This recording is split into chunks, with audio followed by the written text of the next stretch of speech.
Has a lot of questions tonight after he says his son was given the H1N1 vaccination at school without his permission.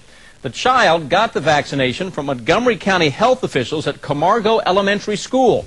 But his dad says the child has other health issues that make this vaccination potentially dangerous. Sherelle Roberts talked with the upset father and school officials for tonight's top story. School officials say that it was a mix-up, a case of mistaken identity that caused a 7-year-old student to receive the H1N1 vaccine despite the fact that his parents said he wasn't supposed to. And now the young man's parents are upset. They want authorities to revisit their procedures and possibly change them to make sure this doesn't happen to another child. I picked him up from school and he said he'd been to the nurse's station and he got medicine sprayed in his nose. And we didn't give him consent to do so. So Matthew Angel called his son's school's nurse's station and discovered his son had been given the flu mist vaccination for H1N1. They said, we're sorry, we got the wrong kid by mistake. The flu mist was supposed to go to another child who had a similar name to Jacob Wages. Sorry, hardly fixes it, though. A school is supposed to be a safe place. But the flu mist was not given by a school official. A Montgomery County Health Department nurse was running a vaccination clinic at the school and administered it. We contacted the health department looking for an explanation, and they said that the incident is under investigation. But this dad says an investigation might not protect his asthmatic and naturally sickly child from falling ill because of the mistake. A little cold can lead to a big thing for him. If he runs a temperature, it's not 100.1, it's 105. He and his wife hope the health department's procedures in schools will be changed so this doesn't happen again. And the doctor's excuses and whatnot, I would suggest calling a parent and double check it, instead of just a written consent. How about verbal? And when we spoke to the school superintendent, he says to the best of his knowledge, he's never known any of the health department workers who come to the schools to run clinics to ever have made a mistake. Oh, we've never known of them to make a mistake. And, of course, there are several issues here. But first off, we need to remember the government, the criminal group that runs this nation, has been caught more than 20,000 times. That's the numbers that we have in Endgame.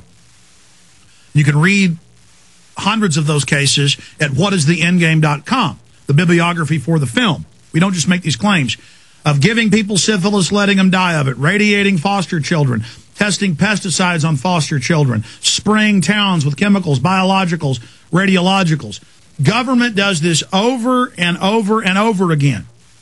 They test on us, mainly to see if they can get groups of doctors and nurses that can be promoted into the whole eugenics system, who they know will carry out secret testing, in many cases with lethal substances, on the population.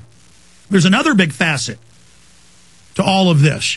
All over the nation, they tell people it's mandatory to take the flu shot, to take the Gardasil shot. That's on record. You heard the health department head of Dallas County sidestepping that one. They don't ask people if they have asthma. They don't ask them if they have autoimmune problems. They don't ask them if they have diabetes. They don't ask them if they have heart trouble. Because you're not supposed to take these shots. Their own inserts from cdc.gov say it. But they never tell you that. So that's a whole nother issue. It goes on and on. It is a giant, outrageous, criminal fraud that we are dealing with. Your phone calls, blitzing through your phone calls on the other side of this quick break. And then I will continue next hour getting into what this emergency really means. But we've got to get out there, reach out to the people, and say no to this vaccine.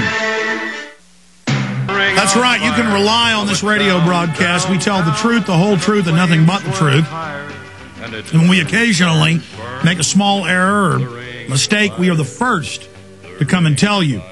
The difference between us and the mainstream media is we're trying to tell the truth. We're trying to get at the heart of the matter. We're going to Morgan, Laura, George, John, Steve, and others. Please have your question or comment ready quickly because I want to get to the next person. Continual open phones in the final 2 hours straight ahead, and a ton of other news on the economy, on the wars, on the police state, on the dollar that we haven't even gotten to yet.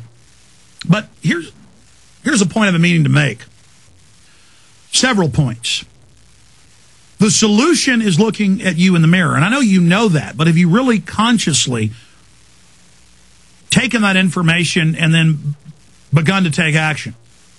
I haven't been on Access TV in Austin in over a year, where I started out 14 years ago, because I don't have the personnel or the staff or the time to dump this live/radio TV show onto digital hard drive. They take it on hard drive now, to go down there, fill out a few red tape forms, and put my show on. Someone should volunteer in Austin. Multiple people should, to go down there and get my show back on air. Or go do your own show.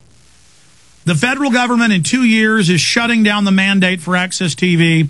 Access TV is being shut down everywhere already in many areas, but we've got 2 years to use it while it's still there and to fight to keep it locally. There's some chance we can keep it. That's a whole nother fight. You can go on Austin Access TV during prime time and conservatively reach more than 10,000 people. They've gotten numbers before from the cable company. You can get 2,000 or 3,000 viewers in the noontime hour on channel 10 or 11 or 16. You can reach, in the aggregate, hundreds of thousands of people a year who have cable in Austin and surrounding communities that have Time Warner Cable. And there's Access TV all over the country. And a lot of you have taken my films and my material and put it on. We need more people to do it. We need more people to start newsletters and websites and radio talk shows, and to go to county commissioners and city council, or to get together with your church and to go down with the inserts from the flu vaccine that it can brain damage you or kill you and doesn't even protect you from the H1N1. They admit. Or that Gardasil's killing people in mass. I mean, it's simple. Start knocking on doors. Start speaking out at the cash register at the grocery store. Start stopping in traffic at red lights and rolling down the window. I'll be driving into the studio some days, and I'll roll the window down, and I'll say, you know, I'm on the radio. You can hear me in Austin on 590 AM, 1330 out of Taylor. You can hear me on 90.1. I mean, I roll down my window because I see a family with people next to me. I roll it down. I go, hey, in 45 minutes, I'm going to be on this channel warning you about the flu or telling you what's happening with the economy. And you better believe they're going to tune in. They're like, man, somebody actually talked to me. I mean, it's that simple, ladies and gentlemen. We have to take action and stand up and get involved. And speaking of that, somewhere around here I follow the Republic. Well, look, I just want this film to be seen by people. I want folks to know who the bankers are. I want the population to be aware of who's done this to them. They're in their own documents and their own statements at Davos, admitting they've engineered the global crisis to bring in a world government. They're about to pass the carbon tax in the Senate in the next 3 to 4 weeks. They're about to have the Copenhagen, Denmark meeting, where they admit our national laws being passed to merge with that. Follow the Republic. And no one's going to see this if you don't get it on DVD at Infowars.com and make copies of it.